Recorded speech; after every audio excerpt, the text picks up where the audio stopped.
of the political sort of tension that surrounded this case, having come from an Amber Alert escape from Queensland. And at the end of an hour of an examination, she formed the view that the child was suitable for outpatient care, and we discussed how we were going to follow the child up and all the different specifics we had to do. Because we do actually like to work in conjunction with skilled and compassionate medicos. Right? I'm not anti-medico, I'm just anti-ignorant, politically driven ideologues. Right? Anyway, she got a phone call, and we were still left in this room under police guard, so we couldn't go until we got the medical clearance. And for the, I kid you not, I exaggerate not one bit, for the next 90 minutes, she was in her office with a phone held to her face. I know, because every 20 minutes I went and tapped on a window saying, we want to get out of here. And she was looking very stressed. She came out at the end of 90 minutes and said, Andrew, you wouldn't believe how much pressure I'm under to admit this child. Right? She'd been run by Child Protection in Queensland, Family and Community Service in New South Wales, Ladies Lento Hospital. All these people are putting pressure on her to admit the child against her medical judgment. And I must admit, she came pretty close. She said, look, I just can't take it. I'm going to have the child admitted. And there was a bit of an eruption of the supporters, and we said, Alison, once in your life, at least, you actually have to show that you're not one of the slithering beings that take the path of least resistance. You actually have to do what's right, even if there's a bit of stress. Get used to it, you'll get stronger with it. It won't hurt you, it'll make you stronger. She went with our idea and she released the child. Now, that was great. But the nightmare was repeated 3 weeks later. But this time, we were given refugee status to this family at the clinic in Newcastle, and one Friday night, I think the 18th of May, our peace and tranquility was disturbed by this parade of thugs marching up the stairs with some scrap of paper signed by the delegate of the Secretary of Family and Community Services saying that they were here to seize the child for its own benefit. And there were these two anonymous fax workers there to take possession of the child. Now, at that time, there was only about 5 or 6 police officers and there was 5 adults there. So we basically barricaded the child in a back room and put our chairs in front of it and said, look, in conscience, in our conscience, we cannot release this child to your care because we've seen where 3 years of hospital care has taken this child. They took him to a raft of allopathic drugs that didn't control the seizures, left him in a zombie-like state, and formula feeding, which is basically milk and sugar, which left him overweight and unhealthy. Anyway, long story short, after about 30 minutes of negotiation, it was pretty clear there was no common ground. We weren't going to give up the child and they weren't going to give up on the seizure order. So it's a classical standoff. So the inspector who was supervising this raid whistled up 3 paddy wagons of low IQ thugs, like the big guys with the IQ, the minds this wide and the shoulders that wide, with their tasers and their riot gear and things like that. And I mean, even to an optimist like me, I mean, we had, like myself and 4 sort of fairly puny hippies. I thought, we're not going to put up much of a fight here. And they're gonna so we more or less made a virtue of necessity and said, we're happy, as far as you can be happy when a child's been stolen out of your clinic by a bunch of thugs, we're happy to not put up physical resistance if the mother can take the child to the hospital, and they agreed to that. So she was placed in an ambulance under police escort and taken to John Hunter Hospital again. But this time it played out very, very differently. By this time also, something like 20 or 30 supporters had gathered on the footpath of John Hunter and were chanting slogans about bringing this child home and letting him be. The 2 parents and the child were taken into a side room and separated from their supporters, and by all accounts, I wasn't in the room, but by an accurate account of the parents, the father was accosted by 2 burly officers and locked in a side room, and then 3 of them started, now I'm not making this up, not one word of it, beating on this woman's hands and stomping on her feet to make her give up the child. You got that? It gets worse. It gets worse. Right? They finally prized this child out of her arms and then handcuffed the mother with her hands behind her back, and when she abused them, they sprayed her face with pepper spray and threw her in a paddy wagon. Right? Then she was carted off to the lockup but released 4 hours later with no charges made. When the supporters saw what was happening and ran towards a paddy wagon to support her, the pepper spray came out for the supporters as well. Now, I've written to this piece of shit, Mick Fuller, the one that's replaced the scum Scipione as Commissioner of Police. We haven't heard from them from the end of May. Right? So it means that it's business as usual. Now, I'll just digress for a minute. If you think things aren't bad, did you read about the man that was shot at Central Railroad Station at the florist shop? Do you know about that? There was an obviously mentally deranged individual armed only with a small pair of scissors to which he was inflicting pain on himself. He called out, "I want to die, I want to die," and started slashing himself. If that's not the definition of mental illness, I don't know what is. Low IQ thugs turn up and he's shot 3 or 4 times.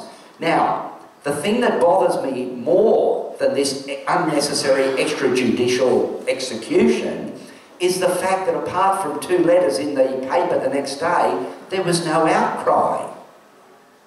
No outcry whatsoever. What does this remind you of? In 1936, when the Nazis were firmly in control of Europe, of Germany, the first thing they started to do was getting the police to shoot people randomly in the street as a way of building up a fear response amongst the population. Right? Even if he was a threat to someone else and needed to be shot, 1 9mm shot to the chest is all you need. You can't fire off 4 shots in the middle of a busy railroad station. But that happened. There's no blowback. There's no outrage. Like, the population are as good as mentally dead at this stage. And I'm not exaggerating here. Right? I mean, I'm used to the government being a malignant bunch that have not the well-being of the country. But things have moved on in leaps and bounds. In companies in America now, they're already putting the RFID chips in.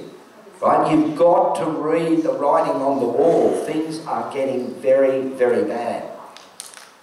Anyway, on that cheerful note, where are we up to? So the child has been taken into custody for the first 2 weeks, and this is a child that has 24/7 care of its family. Right? It's not only the mother, it's a mother and father, it's the older sister, it's the younger sister. That kid is surrounded by love. Whether it's in the background music, whether it's having his hair brushed, whatever it is, he is surrounded by love and physical affection. He was ripped out of its mother's arms with the smell of pepper spray and taken to the care of 2 fax workers, from what we're told. Mother or father weren't allowed to see the child for the first 2 weeks, apart from 1 5-minute FaceTime. Have you got that?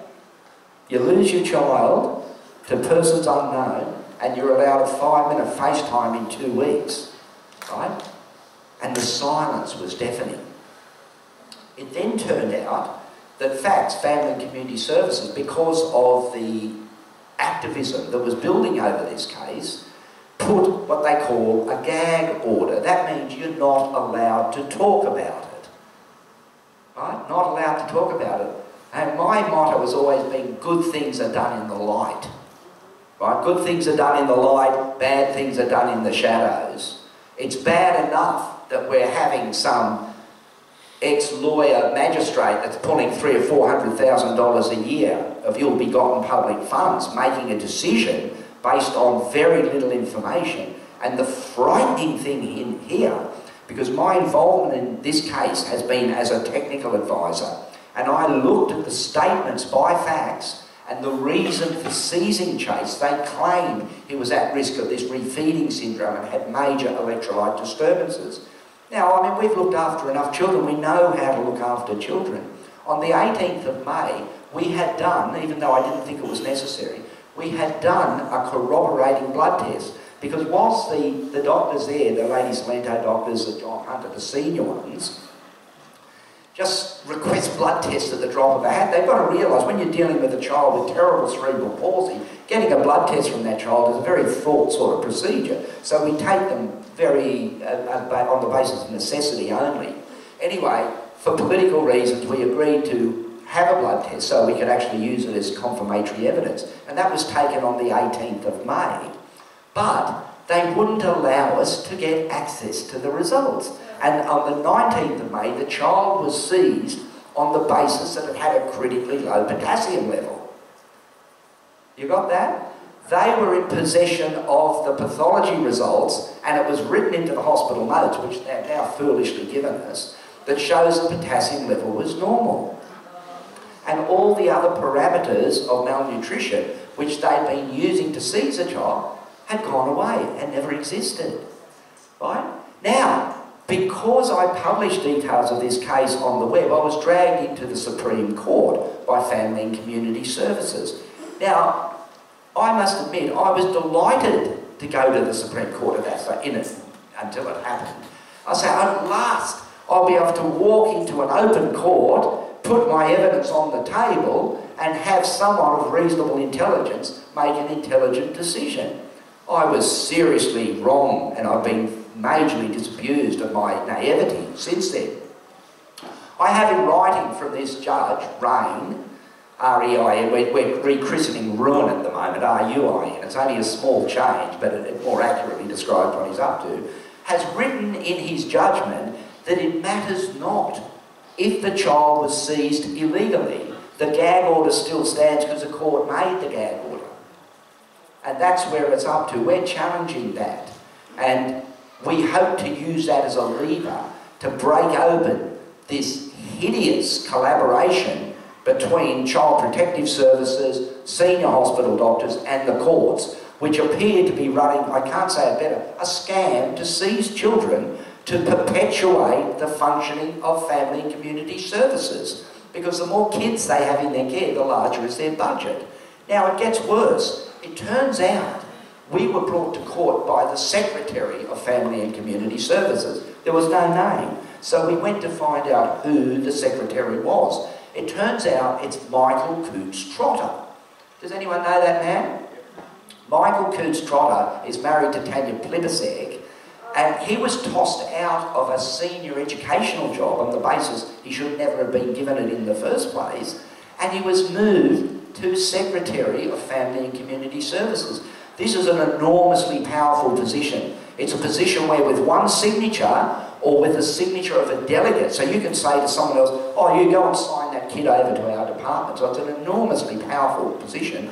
It turns out this man has a basic degree in journalism from the UTS only and has served 3 of a 9-year sentence for commercial heroin dealing. Right? You couldn't make this stuff up. You couldn't make it up. Anyway, that's where it's up to. So we'll continue to dispute in court the actual basis for a gag order being put on at all, and the fact that a judge can tell us that it doesn't matter if an illegal act has been done to obtain a child. Once it's in the care, or once it's in care, as they say, court order stands. So it's become an even greater threat to the functioning of society than the cannabis laws. I've spent the last 25 years agitating for rationality when it comes to the reform of cannabis laws, and now I find the system under which we're working is actually more ugly and more evil than even I actually thought. It's more than simply not allowing a safe herbal medicine in place of allopathic medicines. It's about who actually owns our children. And from the government's point of view, the resounding thing is you don't. If you start feeding your child a natural diet of fruit, vegetables and hemp seed instead of our milk and sugar formula, that shows you're an irresponsible parent and you lose the control of your child. And it'll stay in our care for 6 months with very restricted access on your part until you come up to a closed court where a magistrate's determined whether that order is then made permanent. So it's pretty ugly state of affairs. Right. Now, how do you see your life? Is it a spectator sport? It's not. At some stage, you have to rise to your feet and shout. As I said before, it's got nothing to do with stigma. This is malfeasance. Malfeasance on the part of the government. And it's a transition to full fascism. There is no lighter way to talk about it. What I've seen over the last 12 months in child seizures has really opened my eyes. There are other fancy tricks. And this is the most recent one of our patients who was seized, where it had been in hospital for 3 weeks, right? And it was found to have a toxic level of allopathic anticonvulsant drug. Now, it's almost certainly going to be a therapeutic error on the part of the hospital, but instead of taking responsibility, the mother was accused of Munchausen syndrome by proxy. Now, has anyone heard of that? It's a non-entity, right? If it exists at all, it's vanishingly rare. This mother I've known personally for 2.5 years. She has a visceral hatred of allopathic drugs. And we spent 2 years weaning these drugs from her child. I can hardly imagine her then overdosing her child for whatever sort of bizarre psychological reason.